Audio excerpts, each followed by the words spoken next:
کروڑ روپیہ ڈکی کا جو چھوٹا بھائی ہے اس سے لیا ہے تاکہ ڈکی کو کچھ ریلیف دیا جا سکے. جو شعیب ریاض کا فرنٹ مین آدمی تھا فیصل آباد کا ہے, اس کو پیسے دیے گئے ہیں. تو یہ الزام جب شعیب ریاض کے اوپر لگا تو ملٹری انٹیلیجنس نے شعیب ریاض کو بھی حاضر کر لیا. اس کے علاوہ عثمان نام کے ایک ڈپٹی ڈائریکٹر ہیں یا اسسٹنٹ ڈائریکٹر ہیں, لیکن ہیں وہ سائبر کرائم کے پنجاب کے, ٹھیک ہے, اس کے بارے میں مجھے کنفرم نہیں. ان کو بھی اٹھا لیا جاتا ہے, ان کی وائف کی طرف سے وہ رپورٹ بھی درج ہوتی ہے میرے ہسبینڈ کو اٹھا لیا گیا.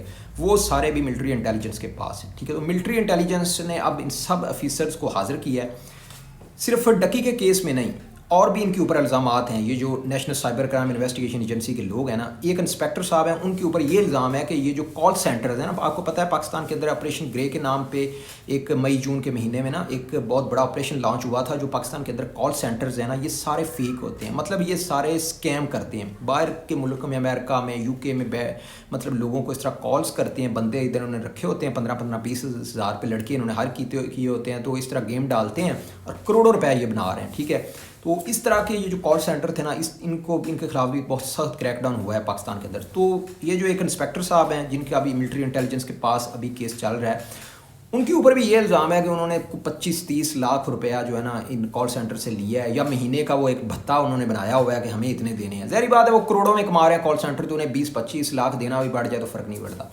اچھا جی, اب جناب مسئلہ یہ آیا ہوا ہے کہ یہ جو national cyber crime investigation agency کے یہ جو ملازمین ہیں, یہ آخر کر کیا رہے ہیں. حقیقت یہ ہے, اب اگر واقعی ان کے اوپر یہ الزام سچے ثابت ہو جاتے ہیں تو بھائی بہت بڑا ہی پرابلم ہے. پھر تو دیکھیں پاکستان کے اندر کرپشن کس لیول پر جا چکی ہے.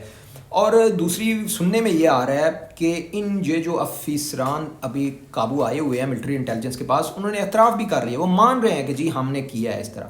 اب ہوتی گیم کیا ہے, یہ جس جگہ جاتے ہیں, مطلب national cyber crime investigation agency جس جگہ جائے گی, چھاپا مارے گی, ریڈ کرے گی, بندہ قابو آ جائے گا, پھر اس سے کہیں گے کہ مکمکا کر لے, باروں بار ساڑھے نال مکمکا کر لے, ٹھیک ہے. ان کو دکھائیں گے کہ یہ دیکھیں یہ ہمارے ساتھ ISI کا ایک بندہ کھڑا ہے, یہ ملٹری انٹیلیجنس کا کھڑا ہے, تاکہ اس کو شو کرائیں کہ بھائی تو بہت بری طرح تیری جان اب شکنجے میں آ چکی ہے, اتنے پیسے دے گا ورنہ اب تیرے اوپر بہت ہیوی کیس ہو جائے گا. تو اس طرح کے جو الزامات ہیں نا, یہ national cyber crime investigation agency کے اوپر لگ چکے ہیں. اور سننے میں آ رہا ہے کہ وہ جو افیسر ہیں انہوں نے اعتراف بھی کر لیا. اور دوسری طرف national cyber crime investigation agency کی طرف سے اور ان کے جو باقی لوگ ہیں وہ بول رہے ہیں, انہوں نے خط لکھا ہے وزیر اعظم پاکستان کو, اس کے علاوہ چیف جسٹس ہائی کورٹ کو, کہ بھائی ہمارے اوپر یہ بے بنیاد الزامات لگائے جا رہے ہیں, یہ سیاسی بیس پہ ہمارے ساتھ ایسا کیا جا رہا ہے, ورنہ ہمارے ادارہ ایسا بالکل نہیں کر رہا ہے, ہمارے لوگوں کو زبردستی اس طرح اٹھایا جا رہا ہے اور ان سے مطلب اس طرح کے نجائز کام لیے جا رہے ہیں. اب کون سچا ہے کون جھوٹا ہے اس کے بارے میں تو فیصلہ ہو ہی جائے گا. لیکن بھائی بات یہ ہے کہ اگر واقعی سائبر کرائم جو کہ اس ٹائم سب سے بڑا, دیکھیں جی دنیا بھر میں پاکستان کے اندر بھی جو کرائم ہو رہا ہے وہ یہاں پر ڈیجیٹل آن لائن کرائم ہو رہا ہے, ٹھیک ہے. تو اگر سائبر کرائم کے لوگ اس طرح ملوث ہیں یا وہ پیسے لے کر اگلے بندے کو ریلیف دے رہے ہیں, چھوڑ رہے ہیں, تو بھائی پھر تو دیکھ لیں پاکستان کے اندر کچھ بھی اچھا نہیں چل رہا, ٹھیک ہے. اگر جس بندے کے پاس پیسہ ہے وہ پیسہ دے گا تو اپنا سب کچھ کروا لے گا. اب ڈکی بھائی کا مسئلہ کیا ہے, ڈکی بھائی کا کیس بہت ہائی لائٹ کیس ہوا ہے. اب وجہ کیا ہے, وہ ایک سیلیبریٹی ہے, سوشل میڈیا پہ اس کو کروڑوں لوگ جانتے ہیں, تو بھائی اس کو پھر پوری دنیا دیکھ رہی ہے, پورا میڈیا اس کو کوریج دے رہا ہے, تو اگر وہاں پر ایسا کوئی ریلیف تو وہ ڈائریکٹلی ایسا کچھ دے نہیں سکتے, ٹھیک ہے. لیکن میں ہمیشہ کہتا ہوں کہ ڈکی قابو نہیں آنا چاہیے. باقی بھی جو ڈکی کے جو بہن بھائی باقی فیک قسم کے سوشل میڈیا انفلوئنسر ہیں نا, جیسے اسٹرالوجی ہیں جناب, یہ باقی جتنا بھی رجب بٹ ہے یا وہ انس علی ہے یا ٹک ٹاک لائیو کے اوپر جو گالیاں دیتے ہیں, کوئی پتلو ہے یا موٹو ہے, جو بھی ہے, ان سب کو زیر حراست آنا چاہیے, قانون کے کٹہرے میں آنا چاہیے. یہ بلیک کا پیسہ بنا رہے ہیں, بلیک. اس کے علاوہ جناب یہ گیمبلنگ ایپس کو پروموٹ کرتے ہیں, مطلب ہر 2 نمبری فحاشی بدتمیزی یہ معاشرے میں اندر سرے عام یہ لوگ اس طرح کا گناہ کر رہے ہیں, ٹھیک ہے. تو دوسری چیز اس ٹائم یہ ہے جو سب سے زیادہ امپورٹنٹ چیز ہے کہ جو national cyber crime investigation agency کے جو افسران ہیں, کیا واقعی وہ حق پہ تھے, یا ملٹری انٹیلیجنس جو ان کو ابھی انہوں نے قابو کیا ہے, جو ان کے اوپر ان کی انویسٹیگیشن کی ہے, کیا وہ سچے ہیں. سو یہ جو چیزیں ہیں یہ کچھ ٹائم تک سامنے آنا شروع ہو جائیں گی. لیکن فی الحال ڈکی بھائی کے لیے کوئی ریلیف نہیں, عدالت کی طرف سے بھی ان کے اوپر تلوار لٹک رہی ہے, اور اب لگ رہا ہے کہ ڈکی کو 7 سال تک قید کی سزا ہو سکتی ہے. اس کے علاوہ بہت بھاری جو جرمانہ ہے وہ تو آلریڈی اس کو کر دیا گیا ہے. اس کے علاوہ ابھی جو ایک سمن عدالت کی طرف ایڈریس گیا ہے, ڈکی کی وائف کو, اس کے مینیجر کو بھی کیا گیا ہے. تو بھائی یہ جو ساری سچویشن ہے اس کے بارے میں مزید اپڈیٹ کے لیے کائنڈلی اس چینل کو ضرور سبسکرائب کیجیے. ملتے ہیں پھر مزید اپڈیٹ کے ساتھ, تب تک کے لیے گڈ بائے, اللہ حافظ.